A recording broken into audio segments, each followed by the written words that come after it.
Warahmatullahi ta'ala wabarakatuh. So let me present my study entitled Advancing Healthcare Diagnostics Through Machine Learning, a Diabetes Disease Detection and Diagnosis Enhancement.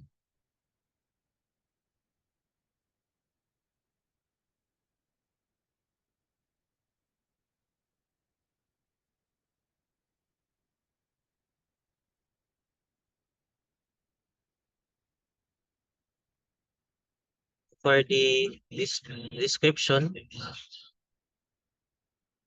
of this study, so the main goal of the project is to create a machine learning model and use to predict a diabetes.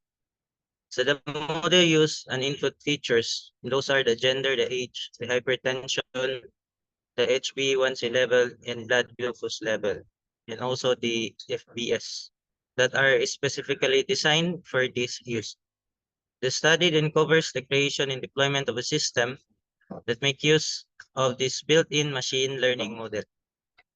So this approach is useful tool to help the medical practitioners to determine a patient risk and the diabetes. For the training and testing of the machine learning model, so the study makes use of a particular data set that contains a patient data.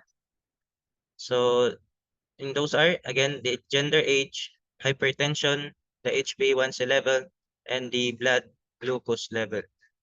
So predicting the existence or the absence of the diabetes using the available data set.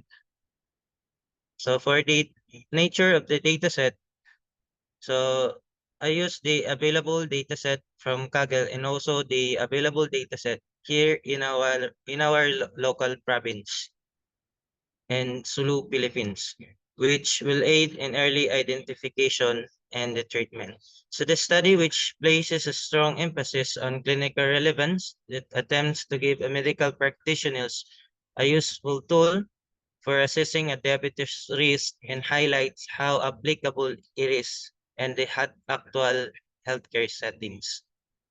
For the methodology used, for the software methodology, I use the agile methodology. So the the agile methodology used as a technique for the development and deployment of a machine learning based healthcare diagnostic system, so to improve the diabetes detection and diagnosis.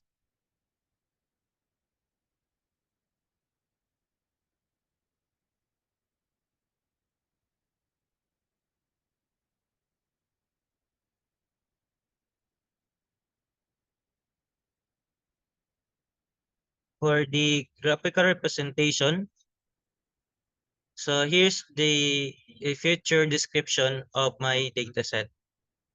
So for the gender, it refers to the biological sex of the individual, which is on my dataset. It is inputted 1 for male and 0 for female.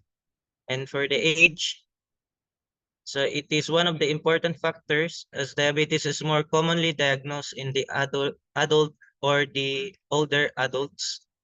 And for the ranges of uh, ages here in my data set is from 18 to 80 years old. Next is hypertension. It is a medical condition in which a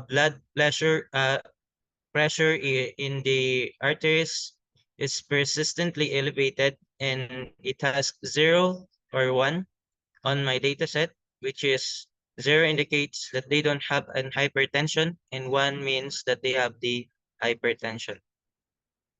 Another variable in my data set is the HbA1c level or the hemoglobin A1c, and it measures of a person's average blood sugar level over 2 to 3 months, which indicates a higher level indicates a greater risk of developing a diabetes, and mostly more than 6.5% of HbA1c indicates a diabetes.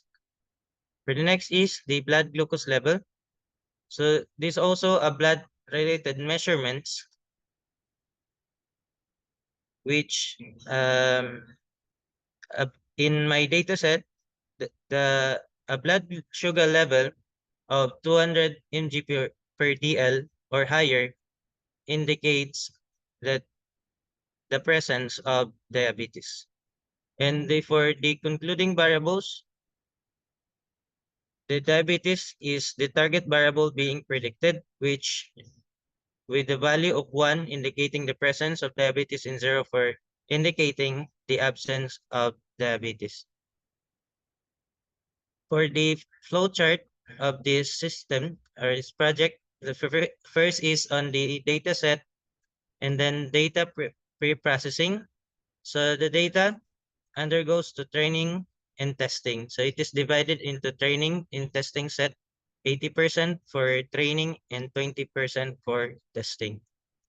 And then the final output is the machine learning model, which can predict whether a person has diabetes or not. For the statistical treatment of the data, to evaluate the system based on its functionality, usability, reliability, and performance. So the developer conducted an evaluation. So first is explain the purpose of the evaluation to the respondents upon making sure the respondents understood the purpose of the questionnaires and then demonstrated to them on how the system will work with its full functionality. So from that, the respondents will fill out the questionnaire that was given to them to evaluate the system. For the results in discussion, so the hardware used upon the development and implementation of the system is the Windows 11 computer. For the software use, I use the Python programming language, the Streamlit for web application integration of Python, and machine learning model, which is the random forest algorithm, and also the CSV file for the dataset and other Python libraries. For the machine learning model, the accuracy for training is 97%, and for the accuracy score for testing is 96%. So in conclusion, so based on those results, the researcher concludes that the random forest classifier is the optimal algorithm for the dataset, exhibiting an impressive performance of 97% accuracy during the training and maintaining the strong generalization with 96% accuracy on the testing set.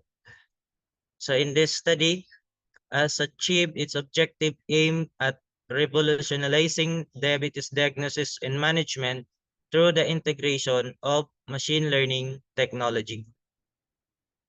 So my commitment to disseminate the study findings, perspectives, and suggestions to the healthcare community here in our local province underscores the dedication to advancing the field of diabetes diagnosis. The experts rated the performance of advancing healthcare diagnostic through machine learning, diabetes disease detection and diagnosis enhancement as a very acceptable. And overall, the findings do align well with the medical knowledge and literature about the risk factor for diabetes. And the most important features are those blood-related measurements, like the blood glucose level and HbA1c, followed by age, with less importance seen in the comorbid conditions like the hypertensions and also the gender. So that's all for my presentation. Thank you.